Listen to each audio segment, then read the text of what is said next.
ఇటువంటి ప్రకృతి విపత్తులు ఏర్పడినప్పుడు, ఇటువంటి వరద బీభత్సం సృష్టించినప్పుడు, తుఫాన్ లాంటి ప్రకృతి విలయతాండవాలు కలిగినప్పుడు ఖచ్చితంగా చంద్రబాబు నాయుడు గారు ముఖ్యమంత్రిగా ఉంటే ఆయన పరుగులు తీస్తారు.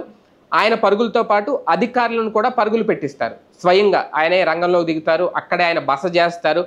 మొత్తం అంతా సెట్ అయ్యే వరకు కానీ అక్కడి నుంచి ఆయన కదిలి రారు. గతంలో హుదూద్ తుఫాన్ వచ్చినప్పుడు మనం చూసాం విశాఖపట్నంలో ఆయన పూర్తిగా అక్కడే ఉన్నారు. అధికారులని మొత్తం కలెక్టర్లని, ఐఏఎస్ ఐపీఎస్ స్థాయి దగ్గర నుంచి రెవెన్యూ ఆఫీసర్ల దగ్గర నుంచి అందరినీ కూడా పరుగులు పెట్టించారు. వాళ్ళతో పనులు చేస్తారు దగ్గరుండి. విద్యుత్ శాఖ అధికారులు, శానిటేషన్ కార్మికుల దగ్గర నుంచి అందరినీ కూడా పూర్తిగా రంగంలోకి ఇమీడియట్గా పనిచేయాలి అనుకుంటారు. అయితే ప్రతిసారి కూడా ఏదో ఒక సంక్షోభం ఏర్పడుతుంది. ఎందుకంటే తెలుగుదేశం పార్టీకి గతంలో ఆగస్టు సంక్షోభని, సెప్టెంబర్ సంక్షోభని ఇలా సంక్షోభాలు ఉంటాయి ప్రతి ఏడాది ఏదో ఒక నెలలో అనేది.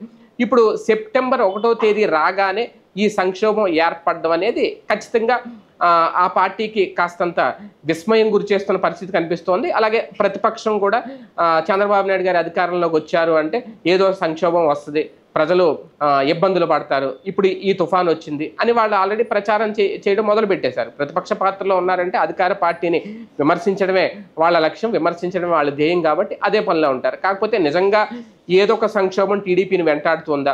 చంద్రబాబు నాయుడు గారు వస్తే వర్షాల కొరవో, చంద్రబాబు నాయుడు గారు వస్తే పంటలు పండవో, చంద్రబాబు నాయుడు గారు వస్తే ఇటువంటి ప్రకృతి బీభత్సాలు, ప్రళయాలు వస్తూ ఉంటాయి అంటారు. నిజంగా ఇప్పుడు అదే జరుగుతుందా అంటే వైసీపీ అయితే అదే ఆరోపణ చేస్తుంది, అదే విమర్శ చేస్తుంది. ఖచ్చితంగా దాన్ని టీడీపీ యాక్సెప్ట్ చేయదు. కాకపోతే పంటలు నీట మునగడమే కాదు, మొన్న కురిసిన వర్షాలకి, ఇప్పుడు కురిసిన వర్షాలకి ఏకంగా ఇల్లే నీట మునిగాయి, ఏకంగా ఊర్లే నీట మునిగాయి, ఏకంగా చాలా పంచాయతీ గ్రామాలు పూర్తిగా విజయవాడ లాంటి సిటీలో ఉన్న మారుమూల ప్రాంతాలు, విజయవాడ అవుట్కట్స్ మొత్తం నీట మునిగింది అంటే బుడమేరు వాగు ఉధృతి కారణంగా ఓకే, అది ఆకాశం మేఘానికి చిల్లుపడింది అనుకోవాలా, లేదంటే వాగులు పొంగి ప్రవహిస్తున్నాయి అనుకోవాలా, ఇది ప్రకృతి బీభత్సమే, అందులో ఎటువంటి సందేహం అవసరం లేదు. కాకపోతే రాజకీయంగా కొన్ని ఆరోపణలు చేస్తారు కాబట్టి కొంతమంది రాజకీయ నాయకుల్ని ఎలాగైతే ఐరన్ లెగ్ ఇలా విమర్శలు చేస్తారో ఖచ్చితంగా బాబు గారి మీద అయితే ప్రతిపక్షం అటువంటి విమర్శలు చేస్తుంది.